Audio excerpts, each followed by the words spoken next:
Almost 10 years now, I've asked myself how I can improve my video parts in almost every single way possible. Going from different lighting techniques to the best way to record audio and even how to film better. I spent thousands of hours watching different types of YouTube videos on different techniques on how I can improve my videos better. And I am extremely embarrassed to say that this isn't a walk in the park, it's a massive mountain to climb. I'm going to give you 5 techniques that took me almost 10 years to learn. Number 1, you have to find the story to understand the story. I know this is an extremely weird subject to actually talk about. You probably actually have been told that story is king. There are thousands of ways to actually do a story. You could do a film, you could do a video part, you could do a promotional video for a business, or even like spec work. You need to have a story. One tip which I would recommend is that you have a meeting with the person that you are creating the video for to understand what type of video that they are looking for. I would even go around their business, even talk about their business in that meeting as well, so you can understand it a little bit more. I would write this down in notes, even bring your laptop along, but I'm going to be doing that in the future when I actually buy and invest in my MacBook or something like that. If it's for a video part, I would actually think about the small parts of the video. I would actually plan it out, so I would actually speak to the writer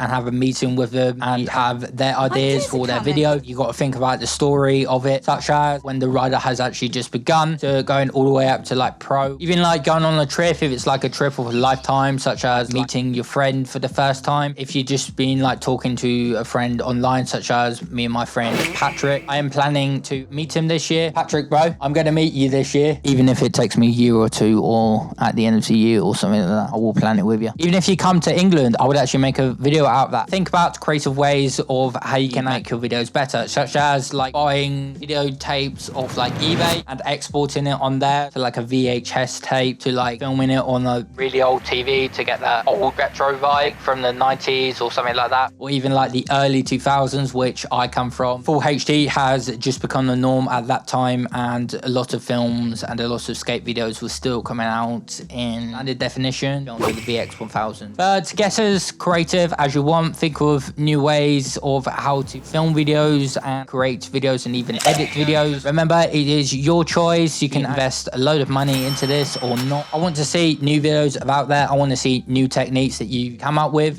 Number 2, gear really doesn't matter. You have so much gear nowadays at the depths of your hands. You could actually buy any camera nowadays and it'd be perfect for any style of video that you're recording. Literally, cameras nowadays are coming out with 4K, and I legit started on a Samsung S3 Mini. I filmed a lot of videos with that, but you could actually buy a camera handle with a phone mount and start filming from there. I did that for a few years myself. I filmed one of my first ever videos with Matt Weller, which I actually put right here. You do not need ridiculously expensive camera gear. Like, if you want to do this, I recommend that you invest in gear and invest in used gear. If you're looking for a camera today, I would recommend that you look at websites such as eBay, which has some really great deals on cameras. Also, MPB here in the UK was actually one of the greatest websites to get used gear from, and I am actually looking at using them for extra gear myself. I even bought my latest lens on there, which is the Token 1116. I got it for around about £100 to £200. Also, do a lot of research. There could be like different websites for you as well, such as ProAV here in the UK, which actually had some really great used gear, which I have thought about buying myself, such as buy like a cinema camera off there for like £500, such as like the C100. But do your research, because there could be like some websites which do sell used gear locally to you as well. The research is ridiculously important because you don't want to rush in the gear. I even spent like weeks on my research. Even professionals recommend that you do research in any gear that you buy, even if you're buying a cheap microphone or any microphone like that. Even like buying a monitor, which I have thought about myself. I'm still researching the best monitor to buy for me, because I've been getting a little bit sick of this LCD screen on my camera, and it's getting ridiculously small, so I can't actually check focus and anything like that. Number 3, music will change your video. This is one of the most important things that you need to think about when you're recording any type of video. This could be a YouTube video, this could be like a corporate style video, this could even be like a video part. So you want people to know the mood, you want people to feel like a different types of emotion and be engaged with the video. You do not want to have different types of music for your video part. You do not want to have a soft type of video part and they are doing like a crook grind down a 25 stair rail and you have like ridiculously intense music for it. You do not want that. So choosing Producing music can be a ridiculously hard process, so I would actually listen to a lot of music, even ask the writer what type of song they actually want for the video. So I asked Jack what type of song he wanted for his video, and he actually wanted a quite melodic type of song, so he recommended that we use finer things. I even wanted to change up the music in one process, and I actually tried to change up the music because I was getting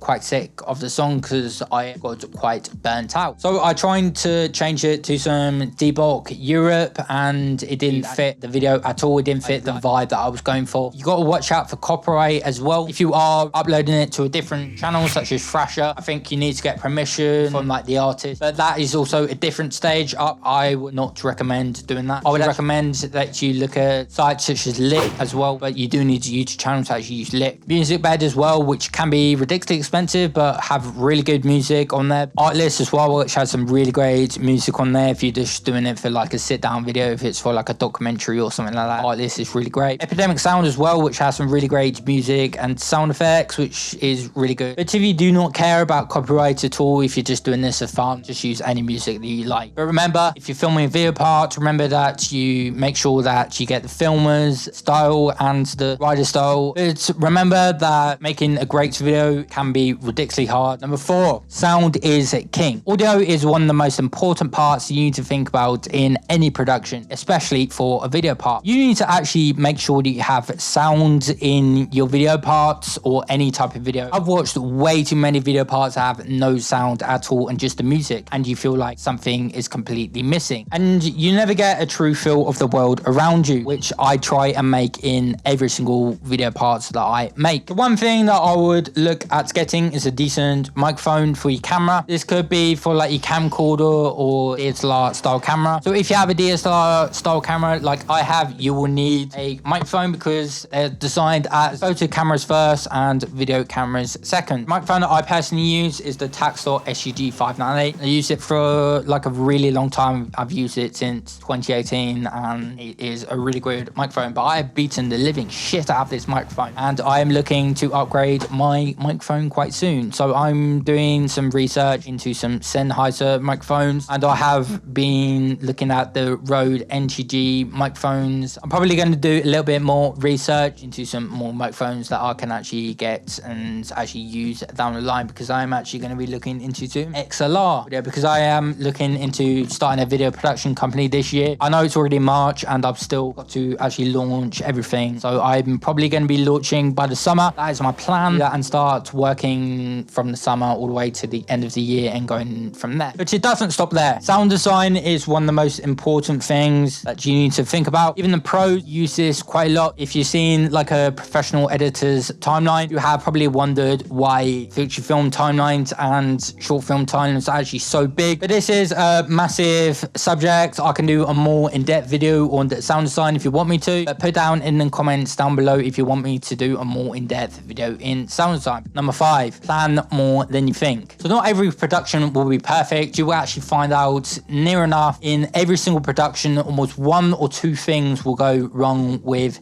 every single production that you do. If you are renting gear, I would spend an hour or 2 actually checking out all the gear that you are doing. If it's lights, check if they actually turn on, because you do not actually want to be on set and you find out that one of your lights is actually not working, even if you have plugged it in. Make sure all the cables are actually not faulty or anything like that. Even bring extra cables as well. I've been on set where a plug socket didn't work and we had to use like 2 batteries for a light. Luckily, I was on set when we actually did have extra batteries for that. Don't overthink it, because I've been on like a documentary shoot and we were actually thinking that we're going to use like the big Ronin 2, and we didn't use that. We actually found out that we just use like the small like Ronin S. Also think about the extra parts of your production, and if you want to see the last video parts that I made for my friend Jack Frankston, you can watch this video here.